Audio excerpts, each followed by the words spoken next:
What up, Israels? Welcome back to again another video, and here today we're going to be talking about the difference between EU Call of Duty and the way that North Americans have played it up to this point. Now, first off, I want to point out that there are a lot of different videos that I want to make at this current time and being.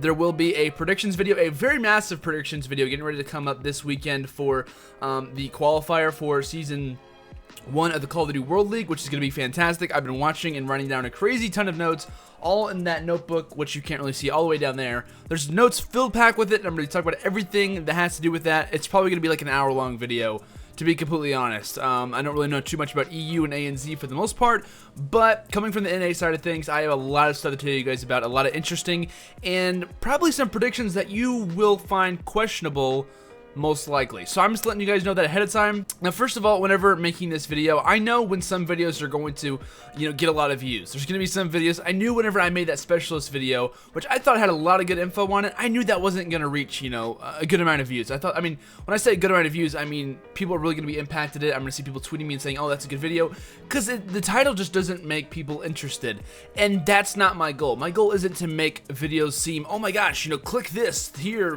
massive cap signs here and there, with a bunch of exclamation points after everything. That is not my goal. My goal is to make quality content every single time that I upload a video, along with stuff that I've learned that I'm going to use whenever I'm casting or doing analysis for Call of Duty. I want people to realize things that I've heard and things that we can kind of combine for and see down in the comments. I want us to have conversations about these things there as well. So I know that this video probably isn't going to get a whole lot of views. That's totally fine, because I want the people who do watch this to learn all this information. I know I give really long intros, but I want everyone to know what exactly I'm thinking and the thought process going into this video there as well. Those who don't know, I'm on a Call of Duty esports podcast called the Sticks Live, and we actually recently got our podcast up on iTunes. So if you guys want to go on your iPhones or whatever phone that you have and go to podcasts, there's like a little app I think you can go to, or search it online, the Sticks Live. You can put that in the search bar and you'll be able to find all of our podcasts. I think the last 2 have been up on there, and you guys can watch that if you're interested. I can't really leave a link because I don't think I can. But yeah, just letting you guys know that really cool thing, and I'm really excited about it, and I would really appreciate it if you guys would go check that out. So there we go. All right, so first things first, I want to talk about obviously is the difference right now between NA and EU Call of Duty. A little bit of a little bit of a backspace. So let's go back a couple of years. So for those who were around, if you weren't around, that's totally fine. I'll lay it out for you in detail. But basically, whenever we played back in, I want to say Black Ops 1 and MW3, I'm going to say MW3 very specifically, because at that time, there were a lot of different variables coming into that title. So the reason why I go back to Modern Warfare 3 is due to the fact that that's whenever MLG kind of released Call of Duty. They said, you know what, we're going to kind of take a break from you guys, and we would have focused on something else. It wasn't that nice, but basically they just kind of dropped Call of Duty. That's how MLG works. They pick up different games, they release different games based on how popular it is, and if they're, gaining money from it. Obviously, that's how a business works. But they decided to drop it heading into the Modern Warfare 3 season, which kind of set up for a lot of different things. You can probably go back in Call of Duty history and look at different events and stuff. That is probably one of the only times that the EU has had more events, or at least a lot more events, than the NA. I think that UMG really helped Modern Warfare 3 back then, by the way. I think they had like 4 out of the 6 events that happened that year, major events.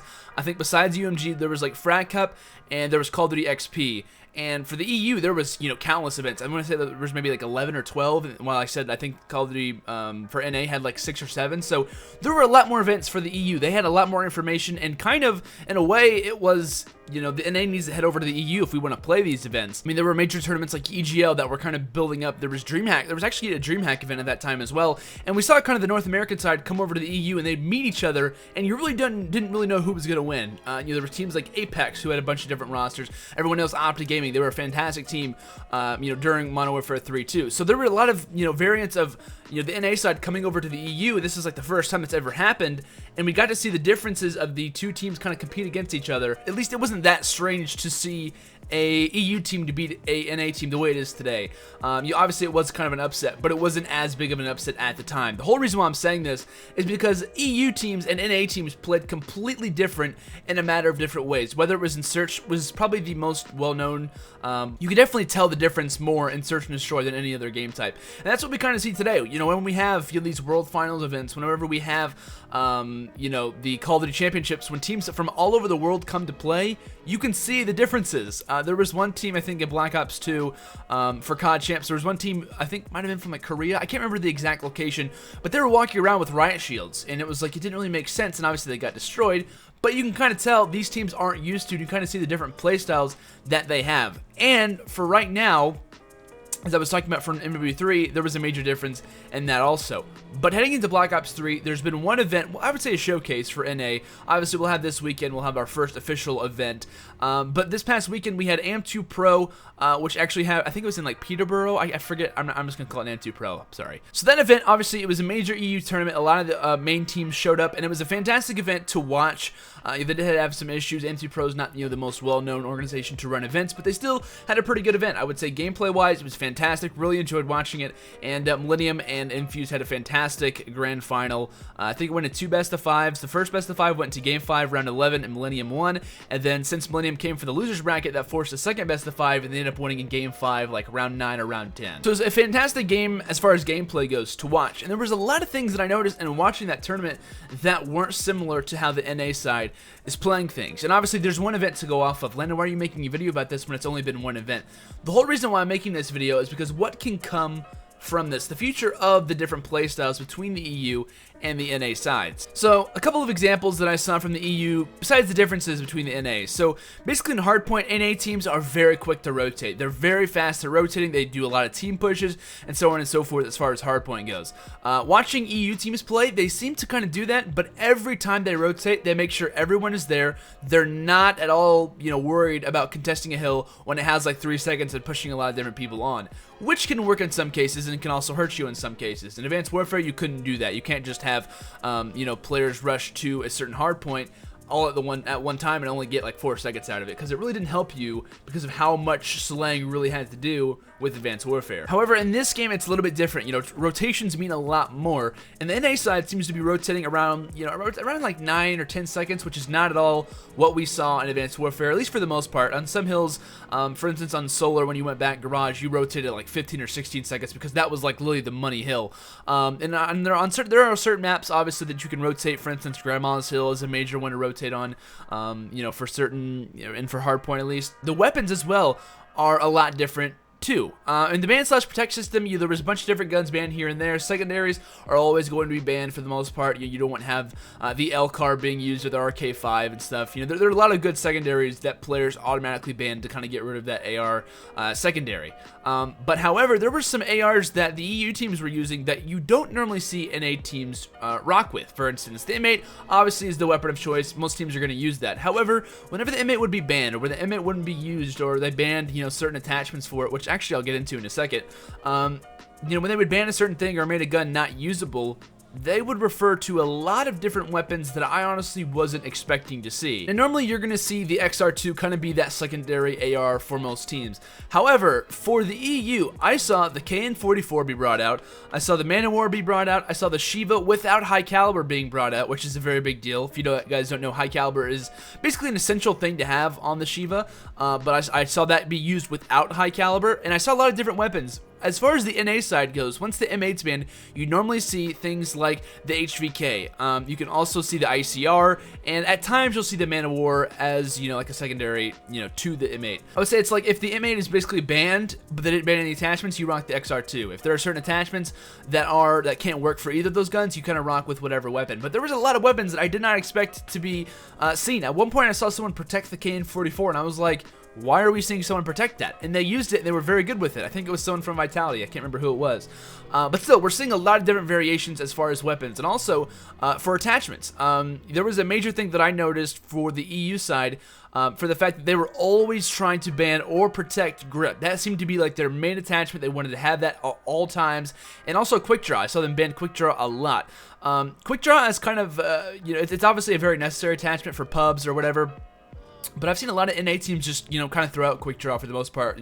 It's not really that necessary. The time of aiming in isn't really that big of a deal. It's not worth having an attachment spot, which if you believe that or not, or if you agree with that or not, that's totally up to you. A regular NA person's class that you're going to see for them rocking with the M8 could be quick draw. That's going to be kind of up in the air.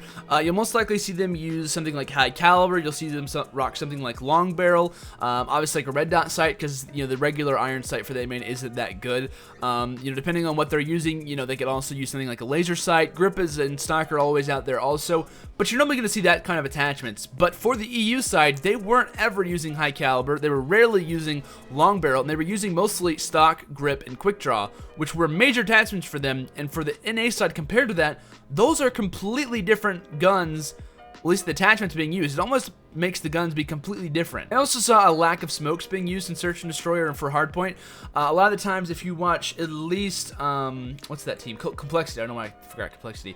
Parasite, for instance, if you watch him play a Hardpoint, if he's playing a team that he doesn't normally play, he'll first of all throw smokes out and he'll pull out an LMG or he'll pull out a thermal, whatever, to see people through smoke and grab some time in the first Hardpoint.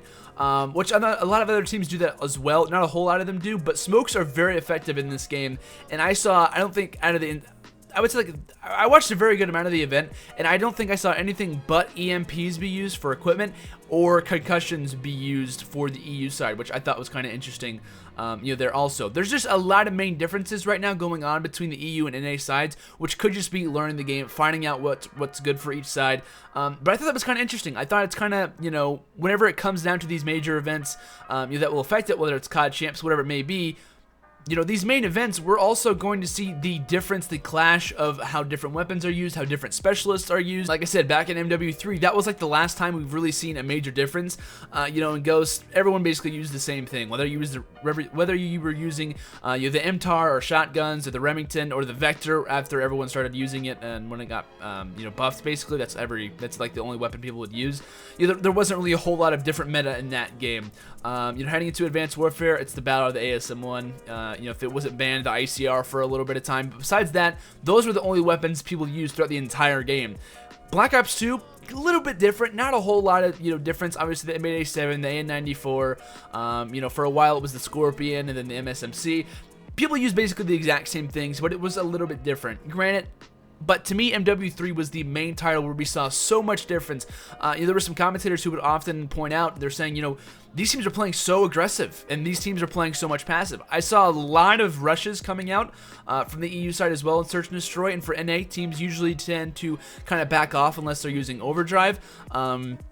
I didn't see a whole lot of EU teams use Overdrive either, which I thought was kind of interesting too. So there's a lot of main differences. If you're watching one and watching another, they're basically playing a completely different game, to be completely honest with you. Granted, they're playing Hardpoint. Yes, they're playing Search and Destroy, CTF, and Uplink. But the way that they're playing it is completely separate from each other for right now. I just thought that was kind of interesting. Let me know down in the comments if you guys think this is at all, you know, something that we could see moving on further. As far as the commentator's point of view, this could be really interesting, you know, for this year. If you watch CSGO, which if you don't, it's totally fine, they always talk about the main differences that different regions have, whether it's the NA side, whether, you know, whatever country they're from. They all play a little bit different, and they're prone to doing something a little bit different based on whatever region that they're from, you know, as well. So there's a lot of different things coming into this title that I'm really excited about, whether it's the picks and bans or the attachments. I'm really glad that this game already is showing to have a little bit of difference based on what region you're from. Whatever strategy works is whatever strategy works. For you, it could be something different.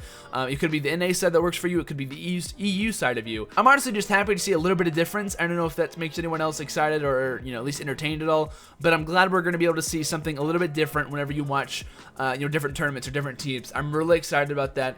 And yeah, that's kind of this video. I know I rambled on for a long time, but I just wanted to kind of let you guys know if you didn't watch the event. It was a pretty good event for the most part. I would definitely recommend if you guys could, you know, go back and watch the grand final between Millennium and Infused, the two best of fives. If it's on YouTube or not, I'm not sure if it is. If I find it, I'll put a link in the description, but if not, I won't. So there you go. So guys, if you did enjoy this video, make sure to leave a like, and like I said, don't forget to let me know down in the comments how you guys feel about this. Do you guys think this could be a thing moving on, or do you guys think it's just going to be temporary since the game just came out, you know, it's like about a month ago? So predictions video coming very soon for the Call of Duty World League qualifier. That's kind of hard to say.